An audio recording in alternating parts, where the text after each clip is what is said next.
This episode is brought to you by Pepsi Wild Cherry. Pepsi Wild Cherry is bursting with delicious cherry flavor and a sweet, crisp taste that gives you more to go wild for. Getting wild may look different these days, but whether it's opting for a solo Friday binge watch or a big night out, everyone can indulge in their wild side with Pepsi Wild Cherry. Also available in Zero Sugar. So grab a Pepsi Wild Cherry and get wild. Hey, it's Mistress Carrie, reporting for duty from MCHQ for episode 23 of the Mistress Carrie podcast. This episode of the podcast is sponsored by Digital Federal Credit Union. If your checking account is at a big bank, chances are you're paying big fees or getting little in return for the huge minimum balance you're required to maintain. But if you're using a free checking account from DCU, things are more than a little different. Every account includes no minimum balances and no monthly maintenance fees, free use of the 23 DCU branches in Mass and New Hampshire, and more than 5,900 shared branches nationwide. Free use of the 35-plus DCU ATMs in Mass and New Hampshire, and more than 80,000 surcharge-free non-DCU ATMs nationwide. Free use of DCU Online and mobile banking. Carrier data and message rates may apply. DCU is a not-for-profit financial cooperative owned by and operated for their members. And giving back is central to what they do. And I know because DCU's been helping me achieve things for over a decade. The week of Veterans Day, I want to say hi to all of my Afghanistan friends that I met in 2011. A trip that was made possible because of my friends at DCU. This episode of the podcast is also sponsored by Latini Creative Solutions. With over 20 years of experience in design, print, and marketing, specializing in creative solutions that capture your voice and deliver your message. From supporting and energizing your already established brand to developing your company's identity and marketing campaigns, Latini Creative Solutions provides design that is thoughtful, focused, and creatively executed. You'll see their designs all over the Mistress Carrie social media pages, the podcast, Cocktails in the War Room, and very soon, MistressCarrie.com. So if your business could use a little freshening up, find out more at LatiniCreative.com. Okay, before we get going on this week's episode, I want to send some love to Christina, Robert, and Heidi. They are the latest recipients of the Mistress Carrie Backstage Pass on Patreon. As we get towards the end of the year and you start thinking about what do you get for the person that has everything, especially in these crazy times, get them a little more Mistress Carrie. The Mistress Carrie Backstage Pass gives you access to everything backstage. The behind-the-scenes working of everything that I got going on. Exclusive pictures and blog posts and polls, plus insight into the podcast and Cocktails in the War Room. And coming very soon, discounted merchandise on MistressCarrie.com. It's a great sounding board for me to work through creative ideas, and it's an awesome community of people that have joined together out of their love of music and the rock lifestyle. So log on to patreon.com/MistressCarrie and get yourself or someone you love a Mistress Carrie Backstage Pass.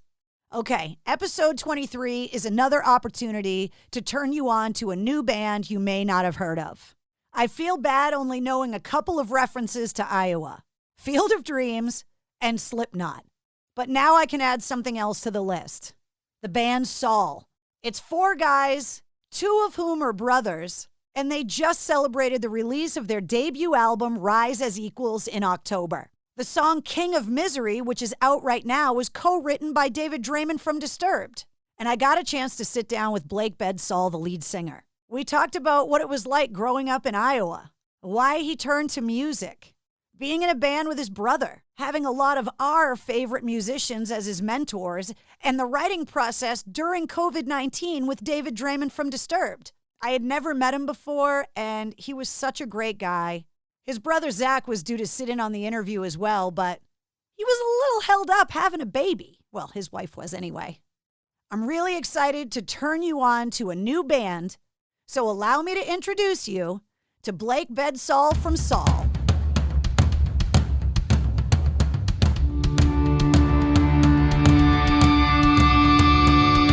Hey, what's up? This is Sully from Godsmack. Strap on those boots, baby, because you are now in the trenches of the war room with the one and only Mistress Carrie right here on the Mistress Carrie podcast. What's up? This is Joe Rogan, and you're listening to Mistress Carrie. Her hair so lovely, pretty eyes. Hey, this is Brent from Shinedown, and you're listening to Mistress Carrie. Hey, Carrie, go put your bra on, girl. Hey, this is Steven Tyler, and you be listening to the baddest bitch in Boston, Mistress Carrie. What's up? This is Aaron from Stain, and you're listening to Mistress Carrie. Hi, everybody. This is Dave Grohl from the Foo Fighters, and you're listening to the one, the only Mistress Carrie. Hey, this is David from the band Disturbed, and you're listening to the baddest bitch in Boston, Mistress Carrie. This is Marilyn Manson, and you're listening to the baddest bitch in Boston, Mistress Carrie. Hi, this is Flea from the Red Hot Chili Peppers, and you're listening to Mistress Carrie. This is Dennis Leary. You are listening to my favorite, Mistress Carrie. Hey, this is Corey from Stone Sour, and you're listening to, you have the privilege of listening to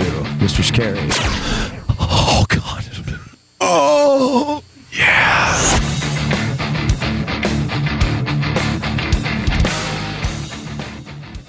Blake, hello. How's it going? Happy to be here. It's nice to meet you. Yes, finally, huh? It's been very strange, obviously, with the lockdown and everything.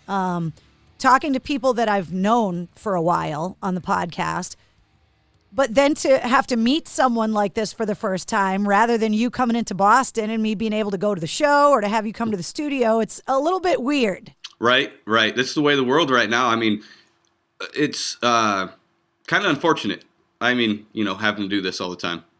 I do love the idea, though, that we can see each other when we talk, because I feel like this is about as personal as we can get. And I don't know about you, but I'm craving that personal connection and being able to be around human beings. I agree 100% because, it's a lot better. You get a better chemistry when at least this is nice. We can't see each other, but you get a better chemistry and you can chat better, when you're face to face. First of all, congratulations, because your debut album just came out. Yes. Thank you. It's a very strange time to be a band and to release new music. It comes up over and over again in the podcast.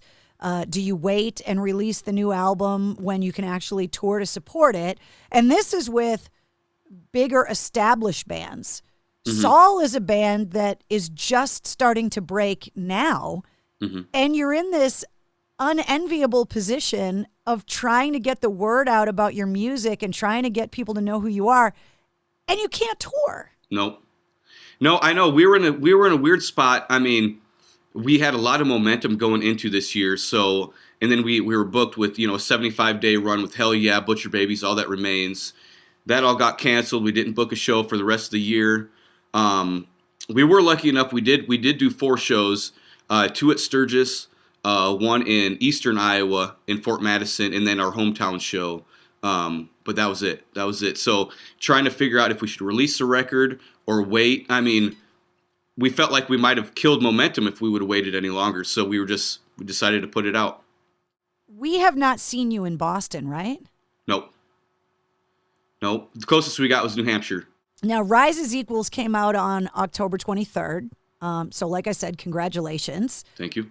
Are we supposed to blame you for Sturgis and the virus and the super spreader event? I'm fine with that. How was that whole thing? I have not spoken to very many bands that have actually been able to play shows this year. Mm-hmm. Normally, I ask them when was your last show, and they talk about how it was January or February or towards the end of last year. Mm-hmm. What was that like?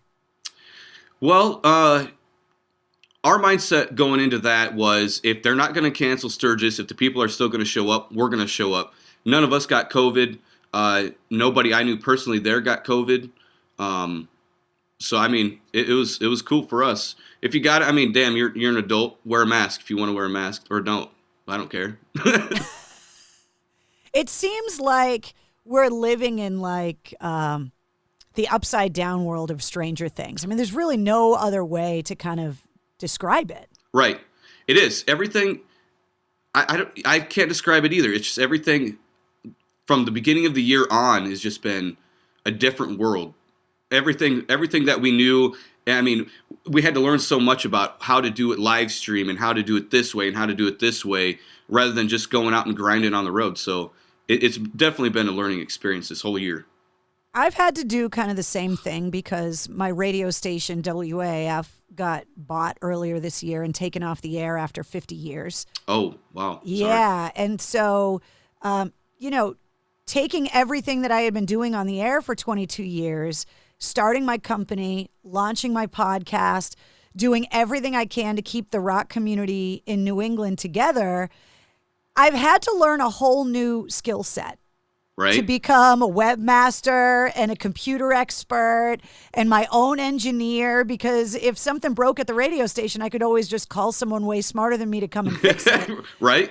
Now you're isolated at home, and if you want to continue moving forward in whatever career you have, and this isn't just with the music industry, this is everybody trying to work from home. Yep.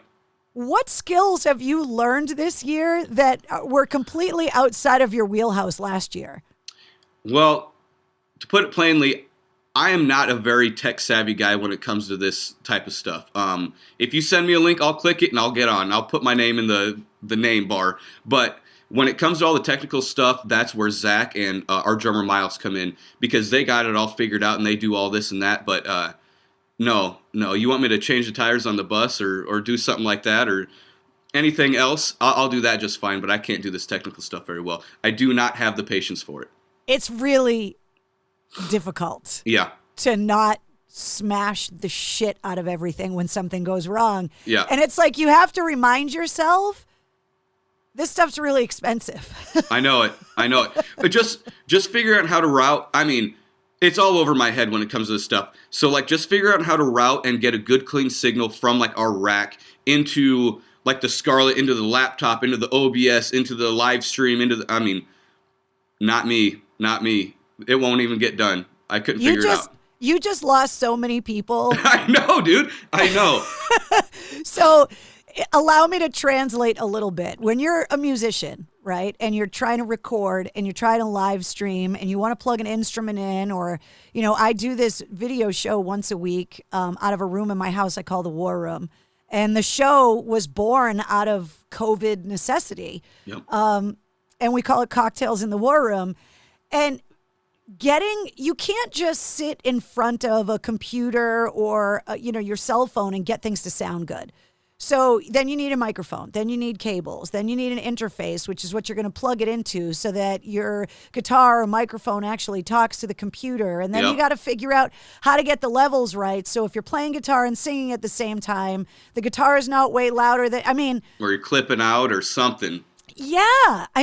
Just getting a hardwired, really good internet connection into my new studio, which I call MCHQ, was a giant pain in the ass, and I had to get the electricians over here in basically hazmat suits to run the cables for me.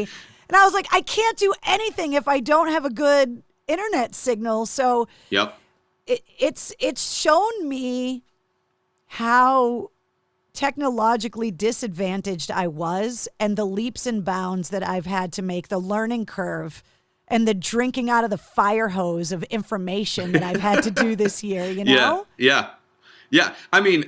I got to give it up for YouTube, because if it wasn't for them, it'll be me, Zach, and Miles, sitting around the laptop like, how do we figure this out? Because we got this new, like, what do they call it? The Black Magic. It's like a camera switcher. Yeah. So we got that, and, like, thank God for YouTube, because you can go in and watch 10 videos on these guys setting it up and programming it, because that's literally how we learn everything. So, what's sad is that years ago, I would get sucked down some YouTube video hole, right? And I would see all these tutorial videos, and I'd be like, who the fuck wants to sit down and make a video teaching somebody how to do something? It seemed so ridiculous, and I used to make fun of them all the time. I just want to tell those people, you are gods among men. I agree. 100%. The people that take the time to break down computer software or how to put certain pieces of equipment together, how to troubleshoot glitches. I'm sorry I made fun of you and called you a nerd and said that it was useless and a waste of space. You guys are the ones that are keeping the world moving right now. 100%. Because anything, I mean, okay, after we learned how to do it, Western Iowa Tech, it's the college here in Sioux City. They called Zach and I, and they're like, well, they've seen some live streams, they've seen us do this and that. So they called us, and they're like, hey, can you Zoom us and teach the kids how to do this, the class? So we did that and taught them how to do it now. And so it's pretty much like a live, YouTube tutorial. So that was pretty cool. You could have added that into your list of skills that you've acquired this year. Is that you're now, a college professor? I guess. I did. I had actually taught a couple high school classes on music theory and everything, but not a lot, just 3 or 4. Well, let's rewind from the beginning. For anybody that's listening to this episode of the podcast and they're figuring out who the band Saul is for the first time, which just to backtrack a little bit for you, this is something that my radio station, WAAF, was famous for decades, was finding new artists that we knew that our audience would like and introducing them to them and really trying to help springboard the careers of the next generation of rock bands.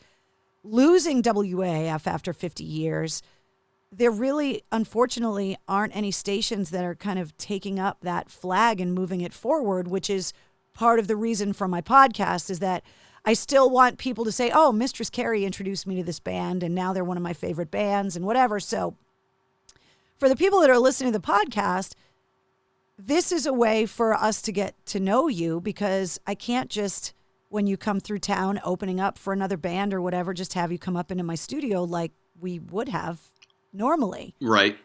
So where and when did the band start? I know you're in the band with your brother, who was supposed to be with us. Yep. He's busy, doing something flippant like having a baby. Yeah. But tell me how the band started. Were you guys kids? We were. So the band originally started in like 2007. Zach and I, let's say 2007. It's probably before that. We were in high school, just playing. We were originally started off as like the Saul brothers or the Bedsaul brothers or anything like that. And our older brother Caleb, the one we wrote the song "Brother" about, he said, let's just keep it at Saul. Everybody likes Saul, and it was a simple name, 4-letter name. So we did that, and after that, we just started pounding around, just hitting the road, trying to do music, and Zach and I just doing a bunch of acoustic sets and stuff like that. So, and now, I mean, the rest is history. I feel like I've been doing it for 100 years. So, that's really where we got our start. I talked to Aaron Jones a couple of weeks ago and was fascinated by his story because he was able to, at a very young age, recognize that he had musical ability. And okay. I joke about it in almost every episode of the podcast that I don't have any musical ability, and I'm so envious of people that do. When was it that you realized that you and your brother had musical ability? Were you really little kids? I don't know. I guess I didn't start playing music and getting into it real hard until I was about 16. Zach was younger. Zach was like 12, 13 when he got his first guitar. I was busy doing sports and, failing classes. So, so I was busy doing that. It seems to be a common thread too with bands. It's like, you never hear about a musician being valedictorian. You just always hear about them being at school because they had to be, but that they hated it and they were bored. Yep. I feel that with a lot of artsy people. You know what I mean? What kind of arts they're into. Their mindset for school, I know my daughter's the same way. She really likes drawing and she's into drums and all that stuff. And I have to pound it into her head to get good grades. You know what I mean? I'm like, this is your one job you have to do now. This is it. So, yeah, you can do whatever you want when you get out of school. But right now you've got to make sure you at least do this. And then when you get home, you can. Yep. She gets in trouble for drawing on her, a test and stuff. I don't know. And now that I look back at it, it's like the exact same stuff I did. So I'm trying to figure out how to tell her F's are bad. Yeah. There is something called, at least this is what I call it, rockstar revenge. And it's nice to know that you're another victim of it, is that guys in bands are just doomed to have beautiful daughters.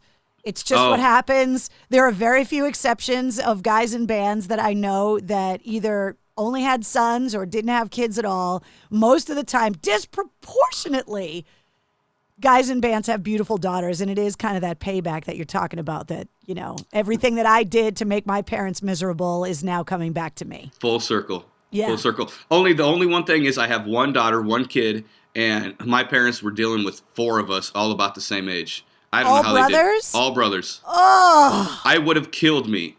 If I was my dad, I would have been dead. Now, you guys grew up in Sioux City, Iowa, right? We're about an hour and a half north of there. Small town, population like 600 people. So where we grew up, our whole county had to come together to make a school. Real small. I graduated with like 53 people. The only thing that I ever knew, and you're going to roll your eyes, obviously, the only thing that growing up in Massachusetts that I ever knew about Iowa was Field of Dreams. Oh, yeah. And then I heard Slipknot for the first time and was like, okay, I'm totally in. Yep. What was it like for you growing up in Iowa as a kid that ended up in a rock band?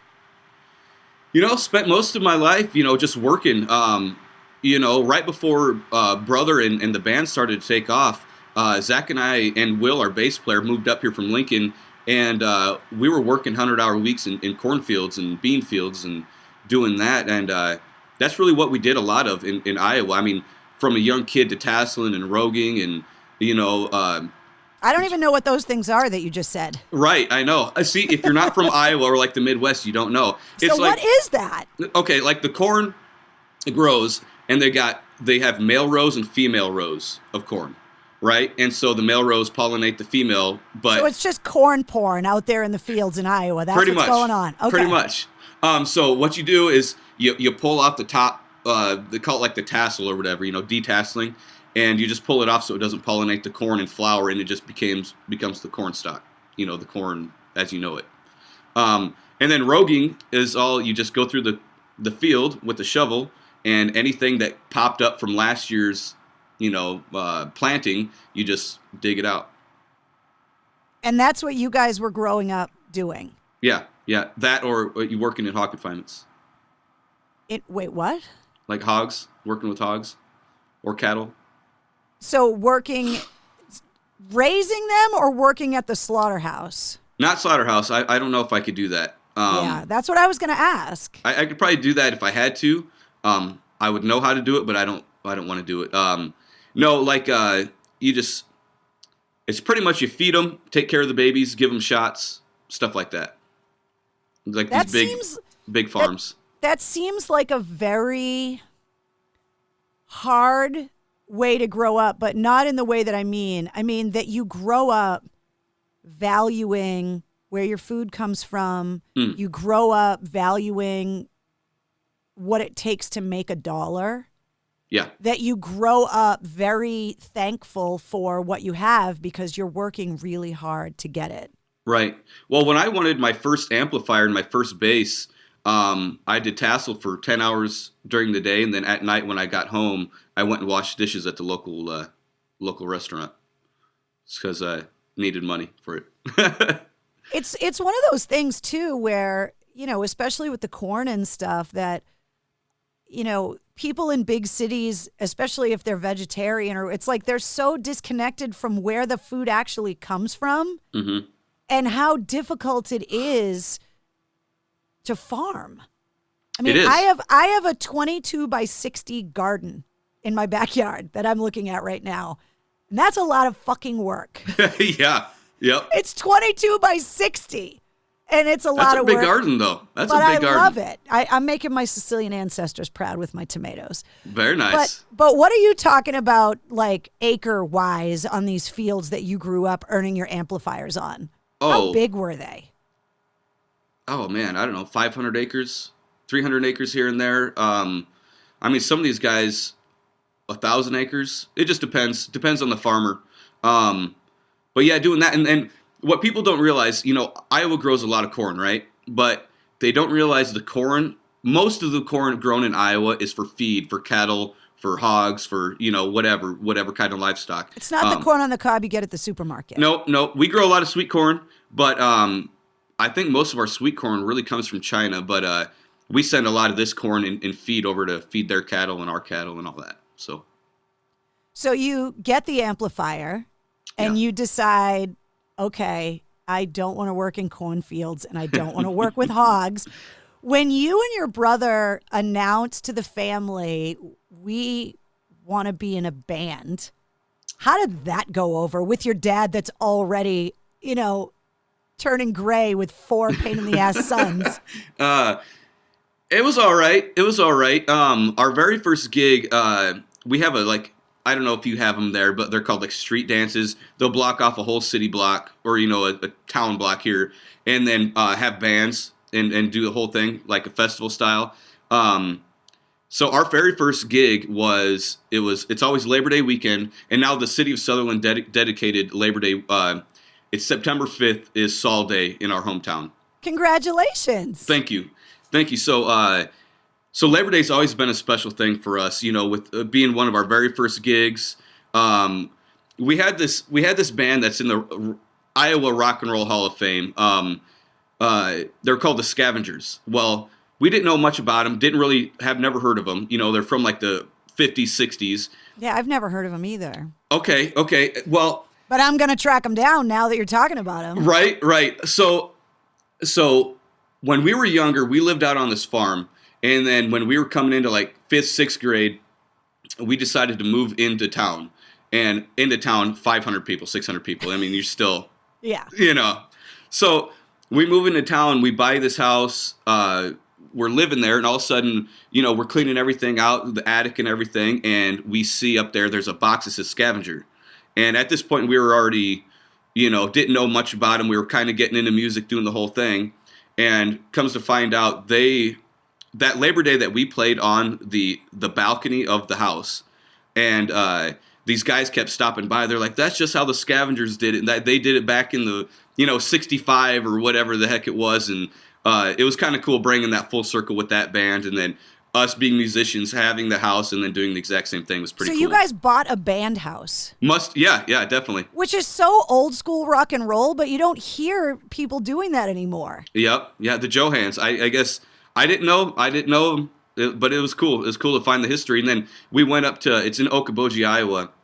And wait, what? Okoboji, Iowa? Okoboji, yeah. Hey, cool fun fact about that as well. It is the only other glacier-fed natural spring lake besides the Great Lakes. It's called the Mini Great Lakes. Yep. So we have that in just North Iowa. But it was cool. So we went up there and talked to the Iowa Rock and Roll Hall of Fame up there and got all the backstory, and it was cool.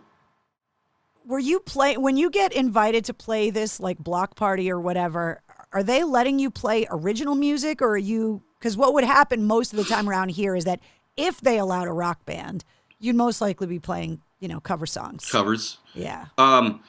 We played covers early on, and I mean, I think every band does that. It kind of gets your foot in the door, it helps you learn how to play your instrument and do everything correctly. But since probably, let's say, I don't know, it's been a long time. I haven't played covers in years. I just refused to. Zach and I said, no, if we're gonna do it, go original or go home. So I haven't done it in years. But there's a lot of cover bands around here, a lot. There's a pretty extensive track record of bands that brothers specifically get into together. Mm-hmm. And famously, it makes life miserable. I mean, you look at bands like the Black Crowes or Oasis, or, I think even the guys in Chevelle had some issues with one brother. Right. And so there's a certain degree of difficulty of trying to have a band with your brother and maintain family holidays.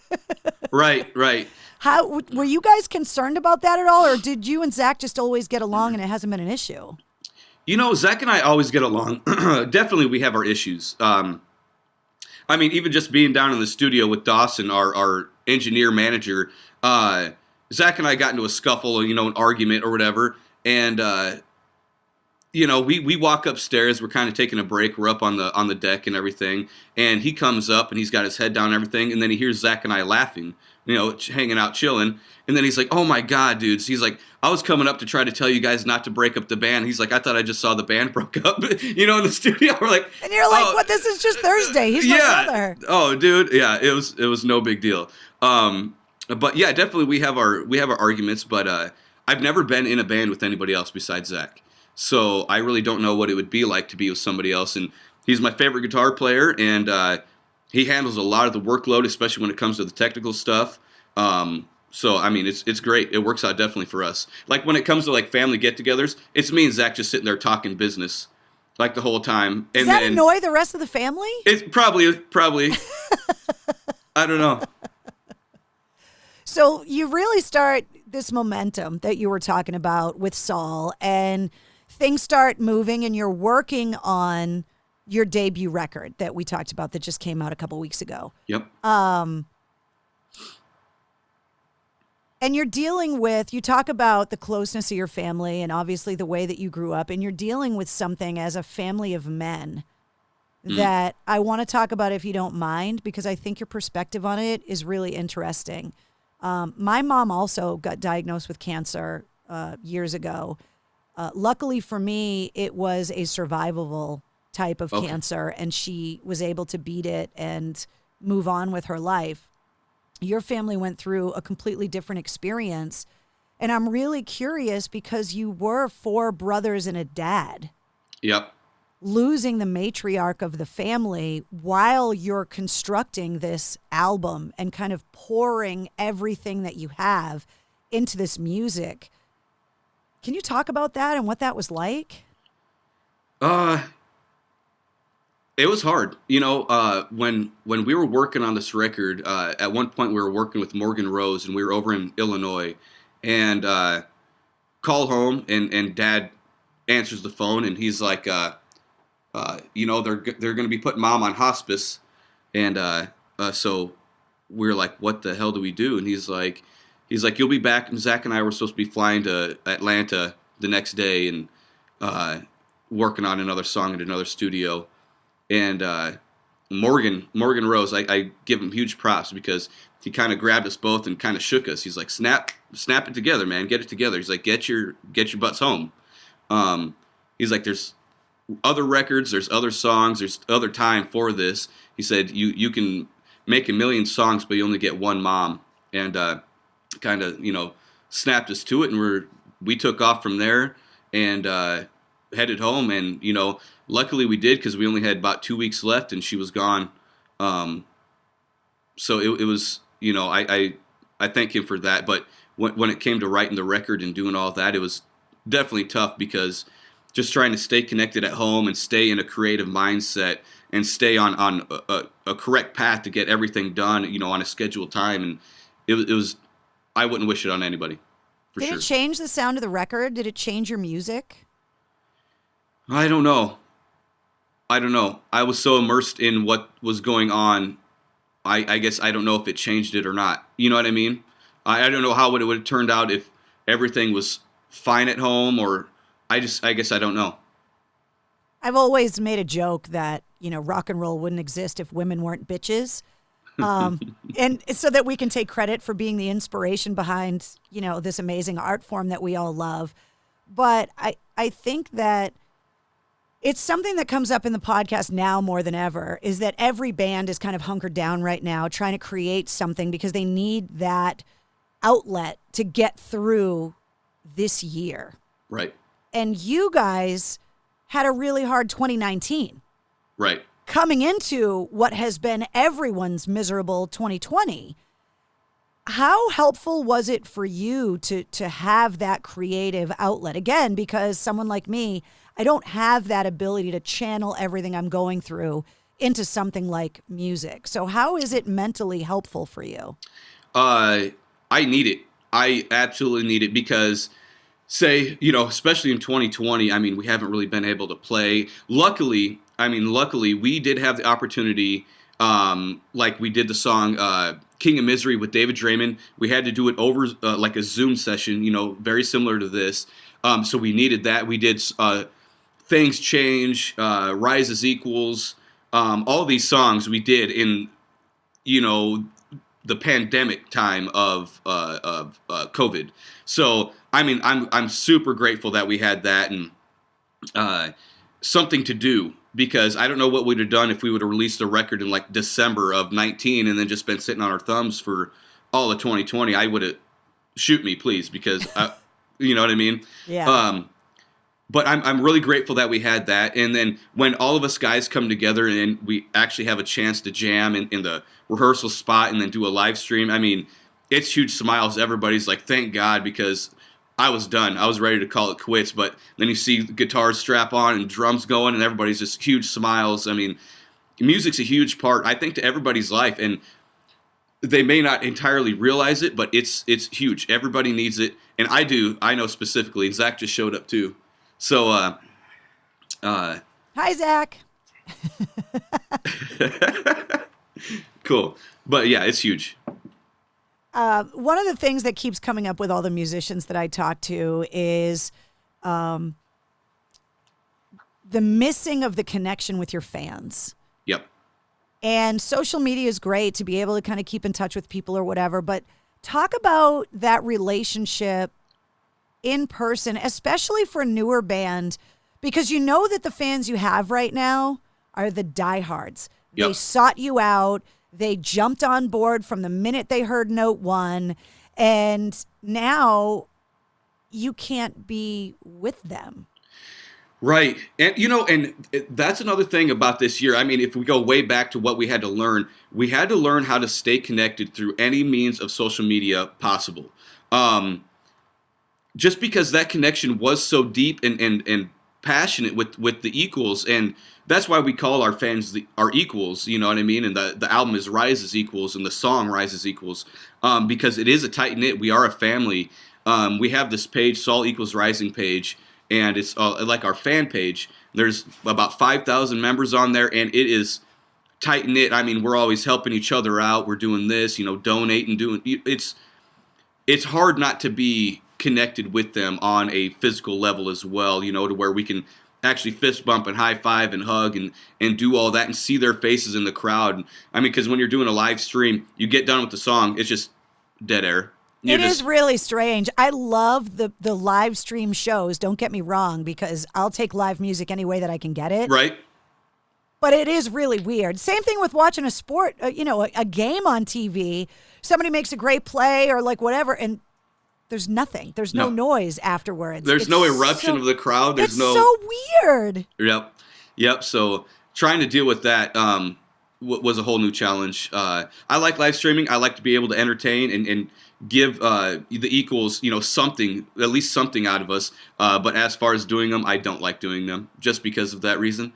But yeah, definitely. That was a tough thing to learn on how to stay really connected. And when pandemic first started, we were doing I was doing videos of like daddy-daughter date where we'd eat gross things, and we did like the jelly bean challenge and just stuff like that, just to try to stay connected and get people going. So I'm definitely ready to get back to real life. It's one of the themes that comes up in interviews a lot, is that it seems like this is the time that rock music is most important. Is that when I think Aaron Jones actually said it, like, when the world needs rock, it's always been there. Through tough times, through whatever it is, that with all of the other styles of music, for some reason, when people are pushed and challenged, it's rock music that's always kind of there to get everybody back together and move people forward. And, that basically describes this entire year. Right. There is something magical about rock and metal music, because when you get a group of people that are, rock and metal, like diehard people, they're tighter. They're tighter group of people than I think any other, like even country. I don't go to country shows, but every time I have promoter buddies say they threw a country show, the place is wrecked. Nobody cared about each other. Nobody cared about the venue. And I'm like, that's country, dude. That's You know what I mean? Like, why is they that have the that country way? shows here, and there's always the most DUIs, the most arrests, fights. the most hospitalized people because they can't hold their booze because they're amateurs. Yeah, I know. You go into a rock and metal show, and it could be in the same venue, and that venue's going to say, these guys treated us great. You know, there was only 2 fights tonight. You know, something. It's always, the statistics are always better, and the music generally has a better message and like a camaraderie sort of message that I think everybody kind of vibes with, and you know, we just take care of each other, and that's the best way to have it. People are just scared because of the weird color hair and the tattoos and the clothes and whatever. But, you know, I think that anyone that has never been immersed in the rock and metal community, they just don't get it. And if you are immersed in it, you know, I don't want to equate it with going to church, but like going to a show is a thing. It's like you're amongst your peers. It's a shared experience. It's something very cathartic for you. Right. That's like the lyrics of Rise as Equals. This is my tribe. These are my people. Sisters and brothers, you are my equals. And like, that's like our mantra. It's our anthem, like, you know, for the live shows and the equals. So, I mean, it's a real thing. What rock music got you into it? Like my parents introduced me to the Beatles at a very young age. I was too young to listen to the White Album. I think it did something in my brain. Okay. And ever since then, it was just, I've just always loved rock music. So what was it? Was it an older brother or your dad? Like, who was it that introduced you to it? You know, definitely. Okay. My dad was like, he worked overnight shifts, so he'd come home, and what he threw on every time was Scorpions. He loved the Scorpions. Which that is so not what I was expecting you to say. Still to this day, I love the Scorpions. I think they're amazing. He was a Navy man, and then when he was in the Navy, his buddies were like, you know, let's go. We have a chance to see the Scorpions in Hawaii. He's like, I don't even know who those guys are. You know, blah blah blah.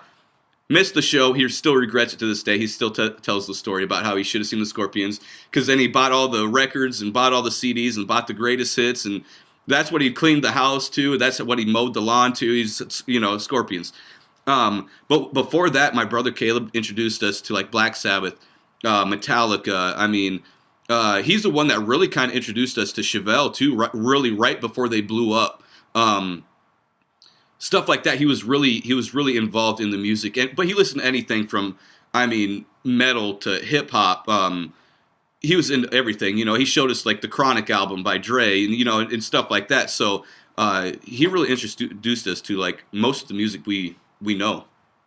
You just said something. It's very unscientific here on the Mistress Carrie podcast, but again, it's something that seems to be this really strange trend. And I want to ask your opinion on it. There is a disproportionate amount of band members whose dads were military men. Really? It's unbelievable. And it's just this thing that just keeps coming up. And I'm wondering if what your answer to it would be, is your dad's military service and that kind of mindset what instilled in you the work ethic and the discipline that it takes to have a successful music career? I think so. You know, and I say that a lot about my dad, actually, because he was such let's say, I guess he had a military mindset when it came to everything, you know, just from like cleaning the house to making sure the yard's in order to, you know, making sure we had to get up always 2 hours before school, get our chores done, you know, make sure we were teeth brushed, you know, we're just ready. You have to get up 2 hours and we have to be there 15 minutes early. So he always instilled that kind of thing to us. And even when it comes to shows, when we're on the road trying to be punctual for a show, we know it's an 8-hour drive. We'll drive it all night just to make sure we're there on time, even though we don't have to load in until 3:00 the next day. But we're there parked at, you know, I don't know, whatever time, 8 a.m. in the morning, just to make sure we're there, even though we could have stopped. But we're always trying to be there on time, trying to be there early, trying to show that, you know, I think it is just a mindset, and it's a military mindset for sure. And, you know, I thank him for that a lot, you know, and it's cool. I guess I didn't realize so many musicians had military It's parents. really crazy, like Bad Wolf, Seether, Papa Roach. I mean, the list goes on and on and on. And I never noticed it. I mean, I've been interviewing bands for over 22 years now, and I never really, until the podcast, maybe it's because I'm able to have longer conversations than I was able to have just when I was on the radio, but it just seems really strange that, and just full disclosure, my husband's active duty military right now. So it's like, so I know the mindset that you're talking about, Yeah. But it seems just really strange that you just imagine this buttoned up, father figure, military lifestyle person with the long-haired, tattooed rock son. Yeah, yeah. But it keeps happening. And then in the reverse, military audiences are the most rabid rock fans that there are. Oh, yeah. Oh, yeah. Brother struck a chord with the military, and it's huge. Our drummer, Joe Nichols, right before he left, he was active, 8 years active Army, and he joined right when like 9/11 and all that stuff was happening. He was real young and joined in, and it was great to have him in the band because he had a definite military mindset as well. And he quit. Wanted to start his family, wanted to just stay at home, not do all the traveling and all the stress and all that. But it's nice. I like having a military mindset, especially somebody that's actually been in the military. It's a different sort of mentality, and it works. It really works for, really anything. Right before, my dad kind of talked me out of going to the military a little bit. He was just like, is that sure? Are you sure that's what you want to do? Are you sure that's what you want to do? Because 9/11 came and did all that. I was going to say, you weren't, anyone that joined the military when we're literally at war. Yeah. It's a whole other commitment because you could join the military in previous generations and know it was a possibility, but there's a difference between it being a possibility and being an eventuality. Right. Just know, like, when you sign up, you have like 6 months or whatever it is, and you're going. You're going overseas, absolutely. Yep. So my dad kind of talked me out of that because he was just like, yeah, I don't want to see you guys go over there and do that stuff. And I was like, okay. And he would know because he did it himself and served, so he has this understanding. And it's you can't blame your dad for wanting to keep you at home. Right. So it worked out. But that military mindset keeps a clean tour bus, I bet. Oh yeah. Oh, I do. I'm not even kidding. I am a stickler about that, big time. Well, you can't live for most people. They don't understand the concept of having to cram this band and your crew and everything into the close. You think these tour buses are glamorous, and they're great. Don't get me wrong. But you can get claustrophobic in there real fast. And one guy having freaking a burrito can ruin a whole bus trip. Yep. Yeah. So, you're a grown man. Pick up your trash. Pick up your, you know what I mean? Like, take care of yourself. So we're all tired. We've all been out here for 30 days. We've all, you know what I mean? And we all smell. None of us. You can to make it easy for me. Yeah, exactly. So you're a new band, and people are getting to know who you are. You've dropped a couple names of some artists that are huge names in the industry now. And fortunately for me, they're two guys that I know really well because I've known them since the beginning of their careers. You're talking about collaborating with David Draymond from Disturbed. Yep. And you're talking about Morgan Rose from Seven Dust being there for you and giving you really sage personal advice in a time of family crisis. Yep. How did you get to meet those guys, and what was that like? Because you had to have grown up a fan of their music. Oh, yeah. Oh, absolutely. It was a thing where I had this buddy, Jose, and he did a lot of work. He does a lot of work with Morgan. And so I got a wild hair one day where, everything's starting to wrap up, and we're talking about doing a couple more songs. Zach and I's minds are kind of running dry a little bit on ideas. And so I hit up Jose. I'm like, hey, you ever think about, doing a co-write with Saul and Morgan Rose? It wasn't even an hour later. I got a call from Morgan. He said, "Yep, I'm in, man. Let's make it happen." Blah blah blah. He was excited, super excited. So I'm like, that's like the coolest thing I've ever had happen to me. So that's how that all shaked out, and we met them over in Moline, Illinois, where they do their studio work at, and yeah, just did that song Inside off the record with Morgan, and he actually drummed the record or that song, and it was awesome. It was awesome to see us all working together in the studio like that. And with David, it was a little more sterile, like. Oh, you had to do it over Zoom. Yeah, that's what I mean, like sterile. Like it's such a strange way to be creative. It is. Especially, I mean, we're in the middle of the boonies. Like, there's nothing around us. Internet can be pretty shoddy sometimes. So we had a couple dropouts, and we're all getting kind of frustrated. And I'm like, you know what? And like, I call him up quick. I'm like, give us a couple days. I got this idea. We're gonna just flush it out. I'm gonna record it. We're gonna send it out to you. So we sent him the chorus to King of Misery, and loved it. And then so like a day later, we got on Zoom, and then we started piecing together. And Zach and I were piecing together the verses and everything. And David was loving it. He was having a good time. And then he puts like all these cherries on top. And then he was like, "Oh, let's switch these parts." Like, that's kind of how it was. So at first, getting started was bizarre, just because it is such like a, if you're talking about trying to be creative on here, looking at David or you, like, it's sterile. I'm not going to help you write songs. I don't have that ability. Right. But yeah, I didn't like it so much. And he said off the bat too, and because I've done a couple interviews with him now, and he's like, "Be honest, dude, it sucked." And I'm like, "Yeah, it did. It really did." But it worked out. Got King of Misery out of it, so it was great. I wouldn't take it back for anything, honestly. You collaborate with guys that, again, have these amazing work ethics. And Seven Dust and Disturbed are these bands with this reputation for, number one, delivering live. Just beating the shit out of you as a fan. Like, you walk out of those shows tired. Yep. But also, they're two bands that are always famous for creating this community with their fans and this relationship and this closeness with their fans.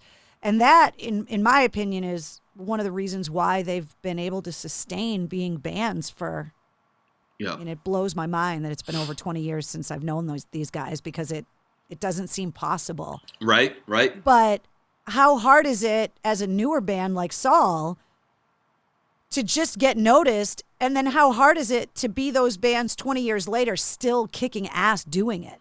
We talk about that quite often. I mean, bands like Seven Dust and Disturbed, when they were going, at a younger age, they were road dogs, man. They were out there grinding, headlining, doing whatever they had to do every night, trying to make it happen. And that's one mentality that we have as well, is if you're going to make it, you got to get out there. You got to, get off your butt and get out there and get it done. And so that's one thing we definitely take from them. And I just hope we have the longevity of a career like Disturbed and Seven Dust have had, at that level, because, we're some of their biggest fans and inspired by, both the bands. And it's great. I mean, I remember back in the day, we used to cover like Stupefy and Down with the Sickness and stuff. And it was great. It was great. No small challenge for you to have to try and replicate all those weird ass noises David gets coming out of his mouth. I know. It's like, it was a thing back then. I mean, because in the studio, a lot of times we do like, if we're trying to get a point across, we'll like, Zach will be like, give it a little more of this, the David Draymond or the Jonathan Davis, or like, give it a little bit more of a Maynard style, or, Maynard James Keenan from Tool. So we use a lot of these names in that. Yeah, nothing like setting a bar. It's like, oh yeah, just give it a little more Maynard James Keenan. Yeah, right. No problem. Right. Yeah, give it a little more wow or something. I don't know. But yeah, doing stuff like that is very great, because we do the same thing to Zach. Give it a little more Gilmore vibe. Give it a little more whatever. You know what I mean? So it's great. It's great doing that kind of stuff. Talk about like when you're collaborating with somebody like a David Draymond, right? Okay. He not only has had success with Disturbed, but then had his side project as well, and obviously has been doing it a really long time. I'm fascinated by the creative process because I don't have the ability. So when you're sitting down and you're crafting a song with a guy like him, people can hear the song now. So can you get specific about like some of the cherries that he put on top or some of the behind the scenes kind of things that steered a Saul song and made it more you, but it took someone from the outside to be able to kind of give you that advice? Right. Well, one thing he did is like like the second half of the chorus is like the terrifies me that you're willing to stay. Like that whole thing, like the drop down and then the king of misery. You know, that high rise and that powerful, and to see David singing it with me and he's got the fist up, you know, the David Draymond, like, oh, you know. Yeah, he doesn't have any choice as to whether or not he does that. It's like if he's going to sing, he just has these motions. Yeah, I know. He can't help it. And like to actually sit there and be a big fan of him and watch him actually do it. He's like, you know, something like King of Misery. And then he just throws a fist up like I he just has to do it. I have this image of him like singing lullabies to his kids at home, and he's like got the fist up. Yeah, and he's doing this and this. Mary had a little lamb. Yeah. Oh, dude.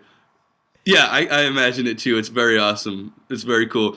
That's funny. But yeah, he added stuff like that. He definitely added stuff like that. And you know, when it came down to it, and Zach and I did the pre-pro right here on the Mac and sent it over to him, and then he just had, you know, fine-tooth kind of, you know, details that he wanted to see happen, and it worked out great. And he had me do stuff like the high rise on King of Misery for the end of the King of Misery.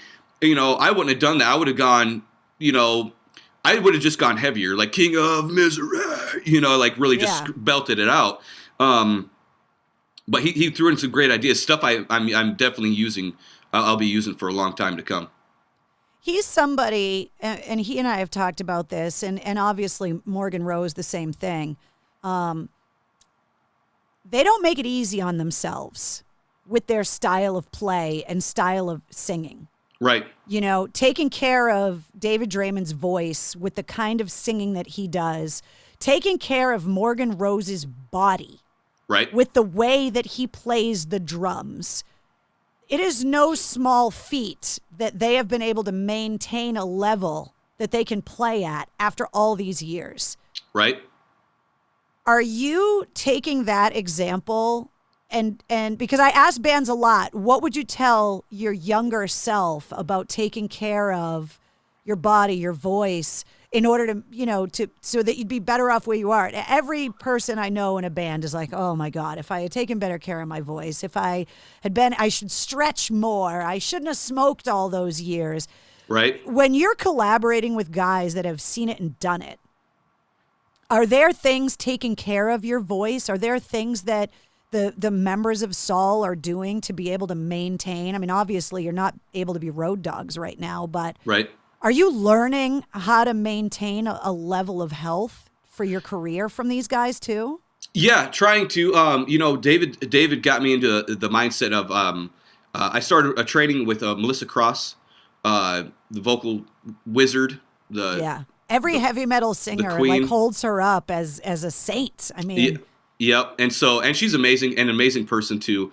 So I've started doing that, and you know, up until I started training with her, I've never been trained on any level, you know, instrument-wise, vocally, anything. So it's great to have that now. And if I was going to tell anybody at a younger age, don't care about the price, don't care what it costs, don't even think about it. It don't matter. If this is what you're thinking about doing for a career, get the training, get the expert advice, get the vocal coach, get whatever you need, because one, it'll only make you better right here in the moment, and two, it'll make you better forever. So it's something I wish I would have done a long time ago. I always kind of brushed it off like, you know, it's, you know, it is what it is, and you know what I mean? It's rock and roll. It's rock and roll. But then you look at these guys like rock and roll, going back to the passion of the fan base and the loyalty that we talked about earlier. Rock musicians have a longevity in career that no other genre of music has. Right. That if you can make an audience and have that loyalty and that close relationship with your fans, they will stick with you forever. Yep. And you got to be able to deliver when you're older. Yep, you do. I mean, look at the guys like, I don't know how old David is or like how Maynard's like, what, 60? I mean, these guys are still putting out jams and they're still rocking it live and they're doing it. You know what I mean? And Maynard's recovering from COVID. Oh, is he? He talked about it. He was on Rogan and he's done a few other interviews. He got COVID in February in Australia before anybody knew that the symptoms that he had were actual symptoms of COVID. And to this day, he still has lung damage and he is still suffering the effects of COVID. And it's like, we don't need in 2020 to have Maynard James Keenan not be able to fucking sing. Like COVID, can you just back off of Maynard's lungs, please? Because we need that guy. Right. No, yeah, that's terrible. That's terrible. Which I think, honestly, when I got horribly sick at the end of 2019, I'm pretty sure I had COVID because I got lung issues going on right now too, and I have had for a couple months now. It's really crazy the way that this thing sticks with people that get it really bad. Right. And then there's other people that they test positive, but they didn't even know they had it, and it doesn't affect them at all. I mean, that's part of the difficulty with this whole thing is like, until they figure out why it's affecting certain people, there's always going to be people that are like, it's a hoax. And then you listen to somebody like Maynard James Keenan, it's like, I think his quote was "eat a dick, man," I think is what he said on Rogan to people that don't think it's real. Because he's like, fuck you. Like, I'm still suffering from it all these months later. Right. I believe it's real. I honestly do. My brother passed away from H1N1 when everybody was, it's not that big of a deal. It's not that big of a deal. But that's how he passed away.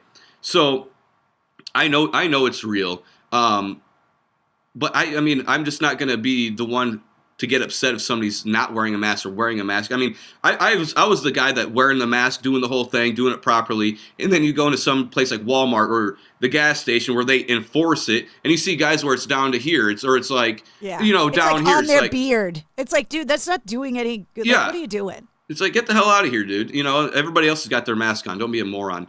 But it also shows how dirty Americans are too, because you know damn well, because you've seen it 1,000 times.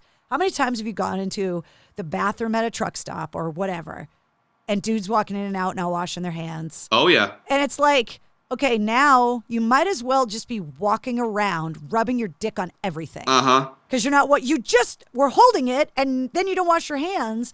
Yep. And it's amazing, and it's been scientifically proven that if everybody kind of washes their hands a little more and uses some hand sanitizer, that can do a lot of help. Yeah. Wash your goddamn hands. Wash your hands, people. Jesus. It's unbelievable. We want to go to concerts. Could you wash your fucking hands? Seriously. It's a fact. Just wash your fucking hands. Although we're so hypocritical, right? Because you know damn well if we were at a show, if you weren't playing, if it wasn't a Saul show, you'd be down in the crowd with people sweat all over you, rubbing up against people. I mean, you ever look at the floor after a show? Or it's just dirty. It's gross. Yeah, it is. I mean, the Flaming Lips, did you see that show that they did where they were every fan was in their own bubble? I did see that. I saw some stuff on social media, yeah. I thought it was ridiculous when they announced they were going to do it, and then I saw it, and I was like, that kind of looks fucking fun. Can you imagine being in a pit? and just hitting the ball? Yes! Yeah. It would be so fun. Yep. That would be an awesome time. Like, go to like a football stadium and go see Metallica and have 70,000 people in bubbles bouncing off each other. Oh, man. That would be so cool. That would be God, you'd have to live stream that. People just want to see that happening. I would pay for that just to sit at home and get drunk and watch it. And just watch these guys just run into each other. It'd be awesome. I think we may have started a side business. If the Mistress Carrie podcast and Saul as a band doesn't pay off, you and I need to start brainstorming in this new skill set of digital media that we have. We need to start brainstorming some of these ideas because I think we're onto something, Blake. Absolutely. I really do. I agree. So now the record's out. Yep. And you guys are obviously promoting it any way that you can. Yep. As we get towards the end of this year and into 2021, have you made any plans? Are you in a position to be able to make plans for the band right now? What's going on? We've tried. Our main goal, in I think we're shooting for April, is to get out and start touring again. Other than that, I mean, we're just, racking our brains on how to try to stay active and relevant and all of the whole works on any sort of platforms for social media. So, and I it's not really my thing. I mean, I like social media. I run the Saul page and I run the Instagram and the Twitter, but you can get sucked down a rabbit hole pretty fast in that. Yes, big time. And it's fun. I like it and all, but coming up with all these new ideas, and then we need these new graphics. We need this. We need new band photos. It's just a thing all the time. And I always had a radio station to do that, and now that I have my own company, I have to do that too. So I can totally empathize and sympathize with you because it can be overwhelming. Yes, it can.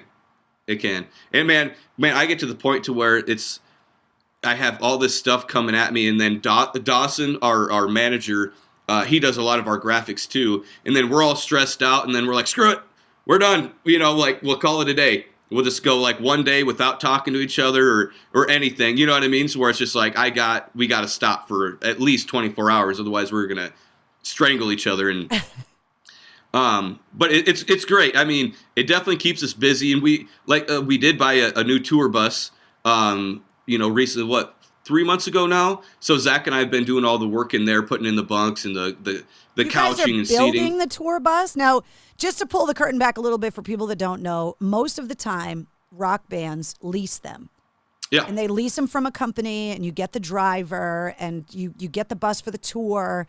And then when the tour is over, the bus goes. So these buses, after they get properly sanitized, get issued to another artist of whatever genre, and they go back out. You guys bought a Saul bus? Yep. So we bought that, and then so we're doing all the work to it, and this thing is going to be cool. Hopefully, we're trying real hard, to make it really cool. We got Saul decals on the table, and it's going to be cool. I'm actually going to be doing once it's fully finished. We're going to be doing a live on Instagram and Facebook and showing everybody what we did to it. So it should be cool.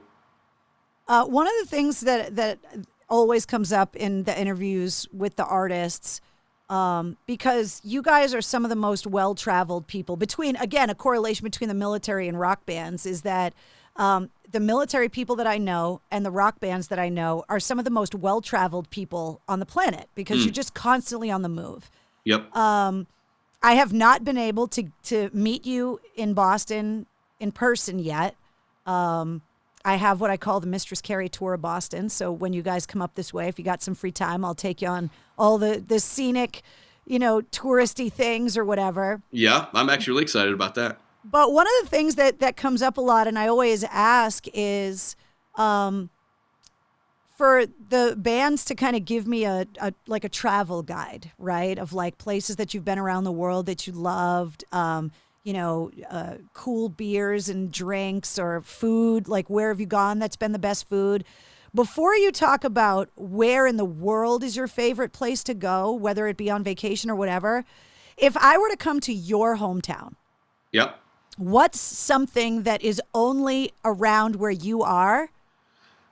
Like I would want to make you a fluffernutter, which is marshmallow fluff, which is made here in Massachusetts. And a peanut butter sandwich. And it's the official sandwich of Massachusetts. And as a kid, you grow up eating fluffernutters. Yeah. What would you where would you bring me, or what would you take me to eat or drink where you're from that's like a super towny local kind of thing? Okay. Well, in Sioux City, if you like beers, we have it's called Brew City. BRIOUX City, just like Sioux. Of course, yeah. It's really cool. Our buddies that own the Marquee in Sioux City. It's awesome. Marty and Kelly, but they make really weird. They make like a Captain Crunch beer. Yeah, it's like a bunch of. It's weird. It's weird, but it's all right. It's pretty cool. But they do all kinds of things. Does it taste like breakfast cereal? Kind of, a little bit, but It'll get you drunk. So it's cool. We have Iowa has Twin Beans, the candy bar. I've never even heard of that. No, it's like No. do you know what like a no-bake cookie is? Yeah, I think so. It's got like the oatmeal with the chocolate and peanut butter. Yeah. Okay. Yeah. So it's like these two little like cherry ball things, but it's not like it's like cherry fluff, but then surrounded by. I love that you know what fluff is, by the way, because a lot of people don't even know what it is. Okay, So yeah. It's just the fact that can you get it there? Yeah. It's kind of like that, but like I can't like a nougat kind of. I don't know what it is. It's cherry, but it's the official candy bar of like Iowa. It's made here in Iowa. If you like barbecue sauce, we have Cookie barbecue sauce. They're made right here in Iowa. What else we got? La Juanita's, like my favorite restaurant of all time, is right in Sioux City. They were voted 8th best burrito in America. In Iowa? Yep. Not something you would expect. I would not, like I said, my level of expertise when it came to Iowa was Field of Dreams and Slipknot. That was basically all I knew. And I knew you had corn there because of Field of Dreams. Yep. Yeah. There's some fun stuff to do around here. We got a lot of stuff on the Mississippi and Missouri River. We got like the Queen Marie steamboat. There's a lot of fun stuff to do around here, actually, especially when you get to the eastern side of Iowa, by the Mississippi River, like Keokuk, Burlington, Iowa. There's a lot of stuff to do down there. Like you can get on like the Queen Marie has sister boat up in on Okoboji. You can go there on a steamboat ride, and there's a lot of fun stuff. A lot of fun stuff. I love that I learned a new word today. I never heard of Okoboji before, and now Okoboji. And I know what's going to happen is in the comments of this podcast, people are going to be like, he's right, that is awesome, and that's so much fun, and that candy bar is amazing, and hopefully, yeah, and I think there's going to be, and I don't know when, and I hate to use trite sayings like when the world gets back to normal or whatever, but eventually there is going to be something, a cure, a vaccine. Eventually, we are going to be able to start moving about the cabin freely once again. Whenever that is, I don't know. Right. But I think that because people have been unable to travel for so long now, I see a travel boom coming where people, even if it's not internationally, but going on road trips and kind of discovering the beauty that is in this country that has so much to offer already, and going on RV trips or whatever. I love the idea that maybe somebody'd be like, well, I heard them talking on the podcast about these things in Iowa, and like, we got to go there. So let's go through Iowa and check that out or whatever. Yeah. I think there's going to be a lot of people kind of having this need to go out and see things because they've been stuck at home for so long. At least I hope. I've always had the travel bug. I don't know about you, but I love to travel. Mm-hmm. And just absolutely. see new things. What about internationally? Have you done much travel internationally? Never been internationally. Been to Canada, but I've never been really outside the country for sure. Well, that's going to happen when the band really starts taking off and the world opens up in whatever way it's going to open up. So yep, we sell a lot of records in Germany, so I'm excited for it. Well, there you go. You could take your dad. I mean, they got, they're probably Klaus Meine statues in the streets over there. So he can go to where his love of the Scorpions came from. I know, right? I know. That's what I told him, too. I'm like, man, if we're going over there, I'll bring you over there. It'll be awesome. Yeah, I heard they have great beer there, too. So yep. I have not been to Germany, but a lot of the people that I've talked to that have been, they're like, oh, yeah, you can party pretty hard over there. Yeah. Some of my closest friends, Pat and Silka, she's born and bred and raised over in Germany. They met her when he was in the military. They live over here. They go over there, well, used to be once, twice a year, but they haven't been over there, this year. But they're like, you guys have to come over there. It's amazing. Yeah, so much fun. Well, I am so grateful that you took the time. It was so nice to meet you, even though it was this way. Right. I love being able to introduce people to new bands. It's something that I've always loved is, there's a lot of great bands out there, but you got to dig through a lot of the noise to try and find them, that there's just so much going on in the world and so much on social media that it's still really hard for bands to kind of get the word out that they're out there and to get their music heard. So I love finding bands and being able to tell people like, oh yeah, you got to check these guys out. And so, I was really excited that you guys wanted to be on the podcast, and I'm super excited to be able to introduce everybody to you guys. I appreciate it. We got Even a lot of though love your for brother's Boston. a slack ass having a baby, can't make time for me. What an idiot. I'm really excited. Please, when you guys start booking shows next year, when Boston gets added to that list, there's a Fluffernutter in the Mistress Carrie tour of Boston in the future. And, I want to extend the invitation that I, say to everybody that comes on the podcast. I told you about my video show. It's every Tuesday night. We go live, and it's called Cocktails in the War Room. And it's from the room in my house that is dedicated to all of the military memorabilia and all the things that I have in my family's lineage and the military. And it started because of COVID and being locked in the house. And now I can bring in live guests. Awesome. And people that hang out on the show can ask questions and all of that stuff. So consider yourself cordially invited to join me for a cocktail in the War Room. Absolutely. Because I'm way excited. I know everybody would love to be able to meet you. So once the podcast comes out, then I'll call you back and get you in the War Room to hang out with us. Perfect. Let's do it. Yep. It was so great to meet you. Congratulations on the record. Thank you. And, I'll have all of the links for the band and all of your social pages and the links to the videos and everything in the description of the podcast so people can check you out. And there's always a corresponding playlist with every episode of the Mistress Carrie podcast. So all of your music will be in there. Okay. But also all of the other music that we talked about will be in there as well. Because you never know. Maybe somebody never heard of the Scorpions and your dad just turned somebody onto the Scorpions now. You're welcome. You never know. Awesome. No, that's exciting. I do appreciate you having me. This was a lot of fun. Well, I loved having you, and please come back, anytime. And definitely once you guys start booking the tour, we'll be in touch because I can't wait to get you guys to Boston. There's a lot of rabid rock fans up here, and we are missing being able to get together and experience those shows together. And we're just chomping at the bit to get out of the house and go to see some shows and to support some bands. So we can't wait to meet you in person. Absolutely. Awesome. I'm excited. Tell the rest of the guys in the band we said hi. Thanks so much. Will do. Thank you. We'll talk soon. Yep.